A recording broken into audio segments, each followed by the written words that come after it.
This is Antic, the Atari 8-bit podcast.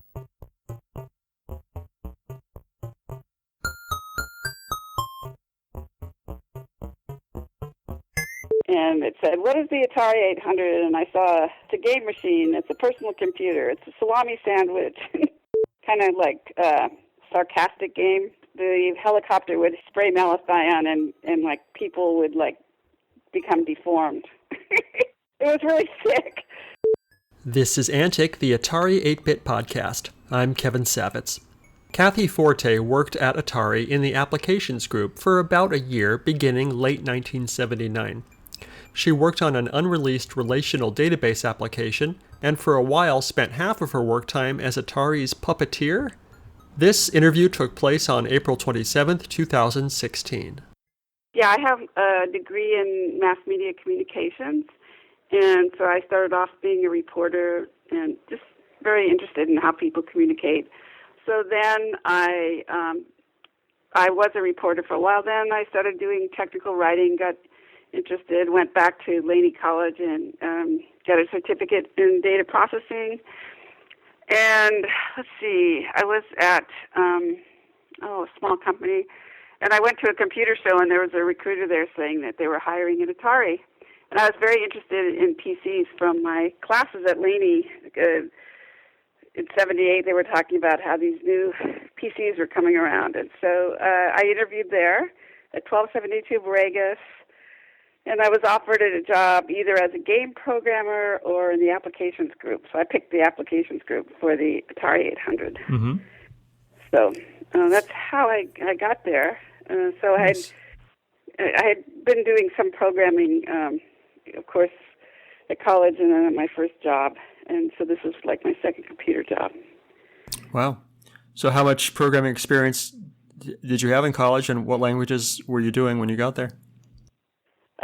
Let's see. I learned IBM 370 assembly language, which I think kind of helped me at Atari with the 6502. And we had to learn COBOL, which was dreadful. And Fortran, the old languages. And I don't think we learned Pascal. I think I learned Pascal on my own. All right, so you're there. You're in the applications group. First day, what they have you do? The first day, what did they have me do? I think they just had a list of projects, like working on a typewriter program, just a list of programs, and I picked databases. But I had a lot of leeway as to what kind of database I would develop. So I didn't actually know anything about databases. I don't think I knew much about them. So I studied them and found out there was like networking databases, hierarchical and relational. And so I first started doing a hierarchical database with a light pen. That was my first one. So, but we didn't have much marketing influence in the beginning. So we kind of that was the great thing about Atari. People had a lot of creativity to pursue what they were interested in. Nice. So you said a hierarchical database that used a light pen as an interface? Yeah, I decided that would be interesting. And I remember I wrote a specification, and I don't remember the guy's name. I used to see him socially a little bit. He was my VP of engineering. He loved my spec. No one had ever written a specification before, I think, at Atari. So I wrote a specification, and it was like you would transverse a tree, like there'd be one parent and the children nodes, and you transverse it using a light pen. And I developed it using Pascal in a simulator, and we did prototypes always and had that reviewed. And then marketing came in, and they said, well, how do you do addresses, names and addresses? And they said, we want a relational database. So that's how it got started, the relational database part. So retracked, and we did a really complex, but then I had a team of people working for me on that. I was the lead. And yeah, we had, the only one's name I remember was Bob Fruth. He was working on it with me. They were college students, most of them, 3 or 4. So then we wrote an access method, how to access the information, and we knew about SQL, but we came up with that was a simpler language using, we had, predicates and a find verb operator, and it became this huge project. So it was really interesting because in order to work on this, I had to do a lot of research on it, and I'm still in that area today, which is, when you think about it, it's quite amazing because at that time, of course, it was a single-user database, and we only had 80K on the disk. So we didn't have the concepts of real transactions, locking, distributed databases with shards. You know, you think that it wouldn't have evolved so much, but it's really, at least as far as I think everything's changed in computers, but especially databases. So. That's amazing. You're still in that field. I mean. Yeah, because I remember in the 90s people say, well, databases aren't going to change anymore. They're all done, because it was just the relational mostly people were using. The others had gone. I mean, IBM certainly has IMS, which is hierarchical or network, and they still make lots of money on that. But what's happened, of course, with the explosion of data is now there's always some new kind of database. There's the NoSQL databases, of course, but there's all these new, how do you store objects? Especially the thing that I've been involved in the last 8 years is distributed databases, and how do you handle complex? How do you handle nodes going up and down, and geo-distributed databases in different countries? Everybody wants it to look like one database. So how do you handle that? And that's what I've been working on the last 8 years. But yeah, it's quite amazing. After Atari, I've really been in it the entire time. I've only been laid off a couple times, been able to find work because there's always, as I said, some evolution in databases. Nice. All right, so no one really knows anything about this relational database that you were working on. So tell me about it. What was the design goal, and who was it? Was it basically going to be used for names and addresses, and why wasn't it released? And just tell me whatever you can think of. Well, okay, I'll tell you about it. So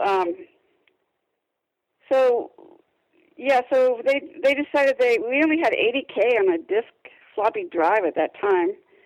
So they just wanted something for people to store basic information, such as, we did actually work through some scenarios, so names and addresses, albums, you might have albums, any kind of a home use database.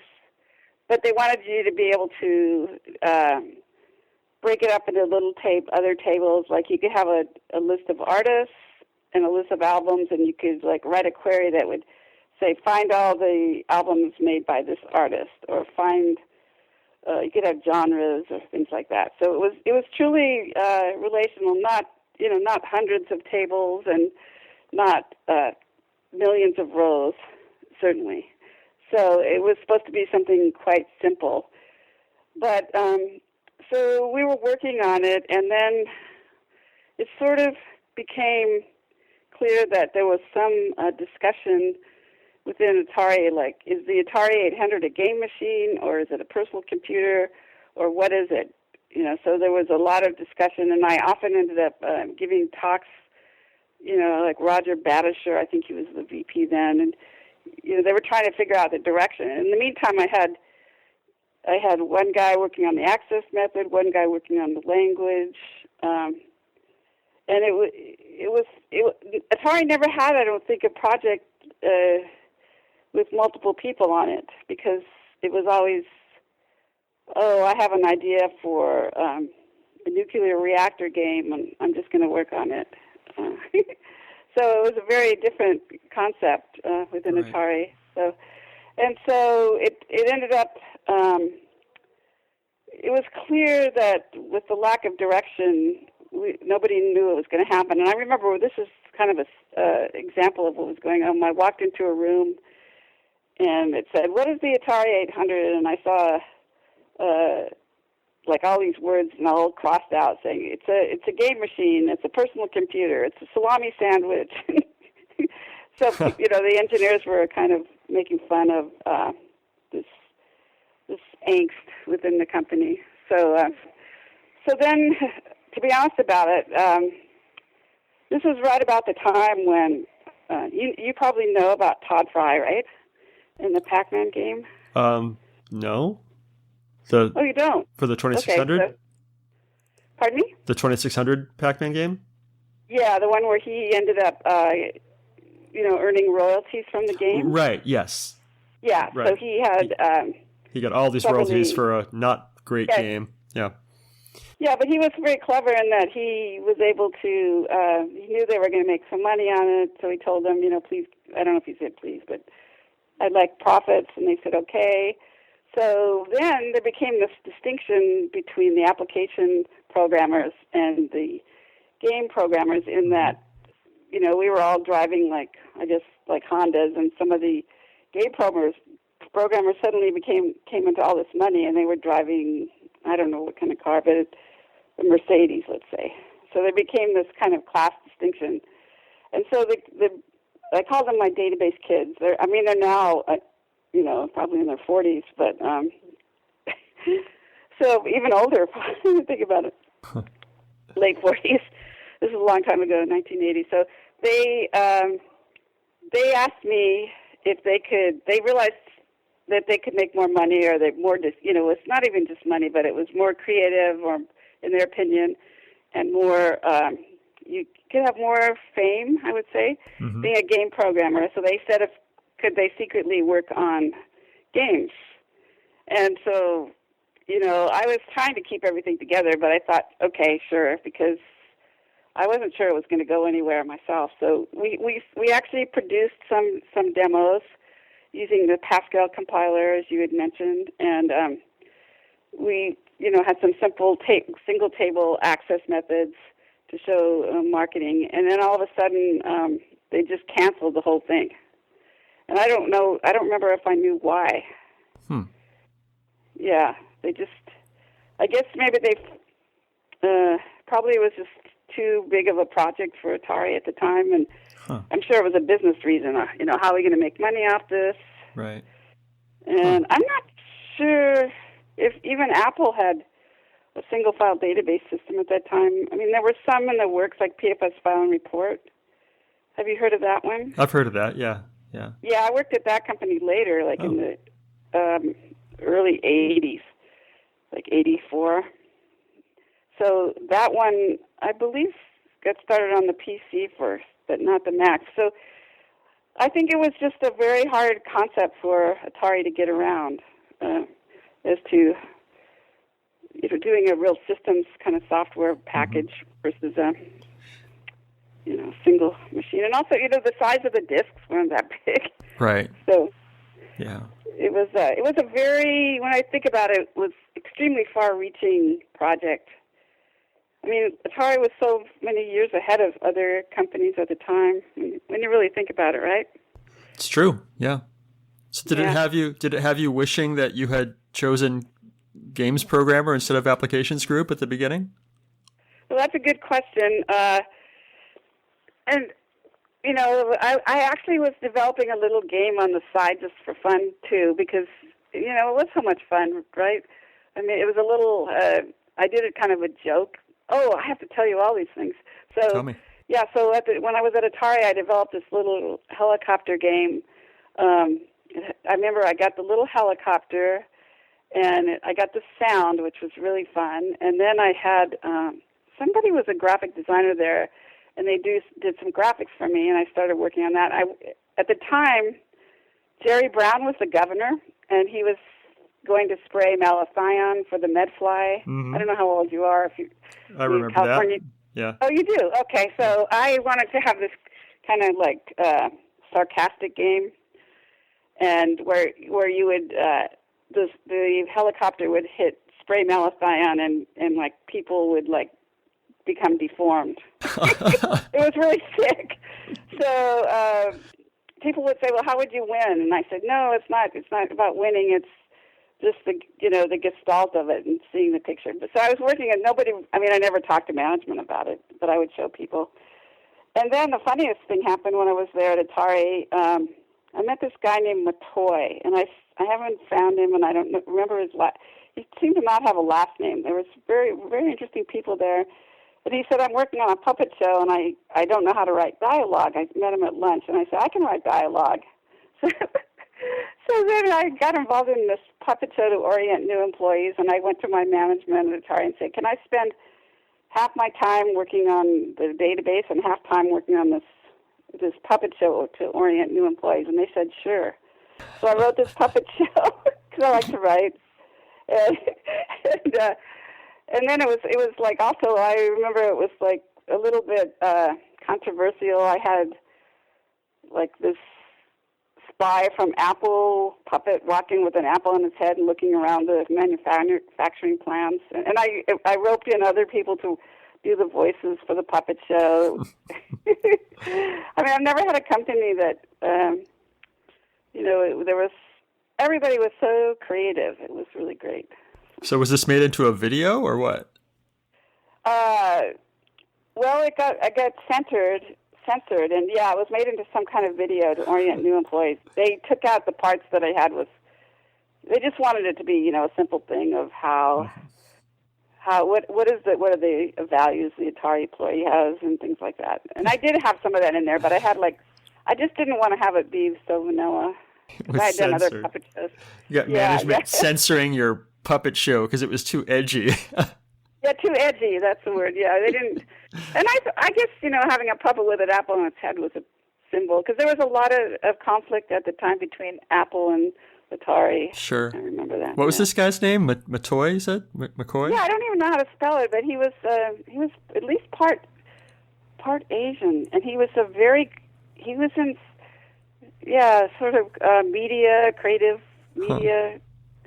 I've never been able to find him. I've actually been able to keep in touch with, I don't talk to them very much, but I'm at least on LinkedIn with a lot of people from Atari, but was never able to find him. Nobody ever mentioned him to you, or? No, I haven't heard that name. So what was this, did this database have a name? No, I don't remember the name. We probably had some internal name, I just don't remember it. Sure. So maybe Bob Fruth might remember it. Bob Fruth is up in Washington somewhere. I'll try to find him too. So when I was talking to Lane Winner, he said something that you were working on the Pascal program, and the way I heard it was that you were programming the language, but maybe he just meant you were using the language. Can you clarify? Yeah, I didn't work on the compiler.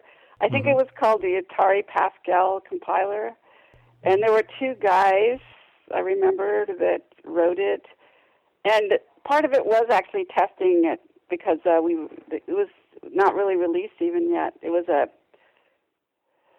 beta or alpha program that we were using. So we were using Pascal to generate the 6502 language, yeah.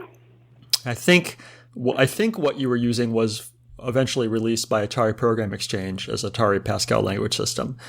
But that was it, yeah. Yeah. Interesting. Yeah, I added up after you called me. I did a lookup, and it exactly looked, I remember how it looked. There were like 4 numbers, and you pick one as to compile and run. So, yeah, it was the Atari Pascal. I didn't remember how it was released. Yeah, it was a strange one, because most of the languages were released as Atari products on cartridge or whatever with a big, manual, and it was and Pascal was sort of put in the doldrums of APX. So, yeah, there was some controversy over that as well at the time. I remember. Yeah. Tell me. Yeah, should we write in 6502? Should we use this compiler that wasn't released? Was Atari going to release it? Was it ever going to be a product? It was kind of also state of the art, right? To have a higher level language, the Atari, other than BASIC. Sure. Yeah. All right. So you're humming along. You're working on your database and your puppet show, and then what? What changed? Well, it was just that they killed the project. It was just announced that the project was no more, and so a lot of people, the database kids on my product were quite happy because then they could go to other things. But I remember I was I was very, very young, and I just thought I was upset that they had canceled it, and I really wanted to see it through, and I ended up quitting because the reason why I quit was because I didn't get my product out. And now I've seen in the industry that that is not uncommon, that I've been at companies doing state-of-the-art things that have gone out of business. In fact, it was just last December, 2004, we went out of business because we ran out of money. We were doing such state-of-the-art work. So, but at the time, I thought it was an affront to my dignity, and I quit. Yeah. But I think I was one of the only ones. Most people stayed on until, which was like a crash, right? When Atari crashed. Yeah. Was that 83? Or? Late 83 or late 84, yeah. Yeah, yeah. So most people just stayed on and did different games. But so yeah, I sort of, as I look back on it though, you asked me if I wished I'd gone into game. I started thinking at the time I thought games were not going to be of any social value, and that's why I did applications. I was a very idealistic person, and now I look back on it after raising my son, and I saw him play video games, and I think that they do have a lot of good, and they do teach people, and there's a lot of now social interactions in games. So now I have a different opinion of games than I did at the time. So that's interesting. What haven't I asked you about that time that I should have? Well, I think, let's see, what haven't I? I just think it was a very positive experience as a whole. One thing I often think about now, since having worked in databases for 35 years, is that at that time the industry was so new, the personal computer industry and the creative part of computers was, well, it's always been creative, but it was very creative at that time. So many new ideas, user interface, man-to-machine communications, the Apple interface, which they stole, of course, from Xerox PARC, and all of that was in the early 80s. And the industry has kind of moved, unless you think of people writing apps, little apps for the phone and things, it's moved away to such a systems level. We didn't really have QA back then. We didn't have a lot of specifications, little documentation, and now it's just such a big, computer science is so much more formal than it was back then. And I think of it often as it must have been in the early 1900s when the film industry started, when people were just creating these interesting little films, and people could, it was very free-handed. You could create your own project. And that when you work for a corporation, that isn't the case anymore. Right. People can't just invent their own thing. So I think it was a very unique time in history, and I'm actually happy that I was part of it. So, and the other thing was just the camaraderie between all the people. It was, being creative was the highest attribute a person could have. So, and as far as any other questions, I can't think of anything, unless you want to talk about things that we did outside of work. We were very social together. And yeah, tell me a little bit about that. I've heard little bits of stories about trips to Yosemite and, camping and beer bashes on Fridays, and tell me about some of the social aspects. Yeah, well, the thing I remember the most is Chris Crawford. I'm sure he's on my LinkedIn, and he's still a game programmer. I've talked to him. Yeah, he organized a trip to go look at the Perseids because he was interested in astronomy. So I remember we all went out, and I think it's August 13th, and we just took our sleeping bags and went to Mount Hamilton and started counting all the meteor shower. And then we went to work the next day, and we were all too tired, so we just went home and went to sleep. It was so amazing that you could do that at a company. I thought, it just wouldn't happen these days at a formal company. And then I remember George Simcock and he was some kind of manager, and there was another guy, some named Stewart, Harry Stewart. Mm-hmm.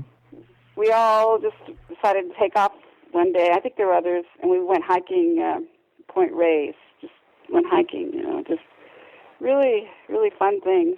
And yeah, there were just like, great Halloween parties, as you might imagine, at Atari. And of course, the hot tub in 1272 Borregas, that was good. We used to take our listings there. And you could climb on the roof of the building. Did anybody tell you that? No. But that was really fun, too, because you could, I just remember climbing to the roof and having great conversations with people up there and, watching nobody knew you were up there. Nice. Did you use the hot tub? Oh, yeah. Usually it was Fridays, yeah. But I remember taking listings, because I had listings. In the old days, you'd print out these computer listings, and I would, get it wet and everything, and it was, really funny. Nice. So, I wish I'd stayed there longer, actually. But anyway, I can't have what we make our decisions, right? Yeah, it's true. This is great, Kathy. I think I have what I need. Okay. All right. Thanks, Kevin. Thank you so much for your time today. Oh, you're welcome.